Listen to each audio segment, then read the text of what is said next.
Olá, pessoal! Vamos estudar, então, reprodução. Nós vamos iniciar hoje pela reprodução assexuada. E aí, com esse estudo, quando concluímos depois com relação à reprodução sexuada, nós vamos verificar que existem algumas diferenças, né, nesses dois tipos de reprodução que os seres vivos realizam. Bom, mas o que é a reprodução?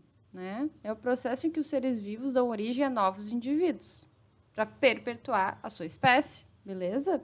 E a gente vê aqui dois exemplos, né? Em cima, nós temos uma reprodução sexuada, né? Em que ocorreu o encontro de duas células sexuais, gameta feminino e masculino, dando origem ao próximo indivíduo. E aqui embaixo nós temos um exemplo de reprodução assexuada, que alguns indivíduos, né, no caso um de cada vez, deu origem a um novo indivíduo geneticamente igual. Uma única célula deu origem a outra célula igual. Bom, com relação à reprodução assexuada, ela é caracterizada pela formação de descendentes, que são os filhos, né, que a gente acaba chamando, que são geneticamente iguais, então possuem um material genético igual ao seu genitor, ou seja, ao seu pai. Né? Um único indivíduo dá origem aos filhos. Isso é comum em seres vivos como bactérias, protozoários, alguns animais e plantas. Então, a gente observa aqui que essa célula inicial duplicou seu material genético e os demais componentes da célula e produziu dois novos indivíduos totalmente iguais ao genitor. Então, aqui um exemplo de reprodução assexuada por bactérias, né, bipartição chamada, copiou o material genético e originou dois indivíduos iguais.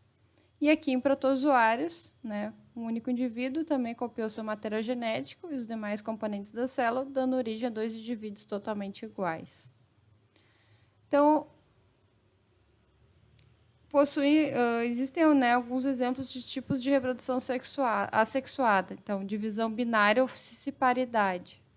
Como é que é isso? Organismos unicelulares, formados por uma única célula, como protozoários e bactérias, dividem-se gerando dois indivíduos. Então, aqui é bactérias, né? Uma bactéria copia todo o seu material genético e demais componentes celulares e dá origem a dois novos indivíduos. Isso é chamado de divisão binária, como se ela se dividisse, né?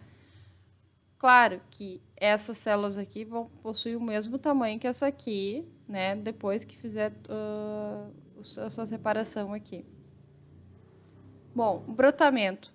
Tem animais como a hidra, né? Que é um tipo de quinidário, né? E as esponjas do mar formam brotos, que ao se separarem do corpo do genitor dão origem a novos indivíduos. Então, começa a produção de novas células aqui, que é chamado de broto. Esse broto vai se desenvolvendo ao ponto de depois ele se descolar e esse indivíduo aqui copiar um pouco mais as suas células e atingir o tamanho adulto como este aqui.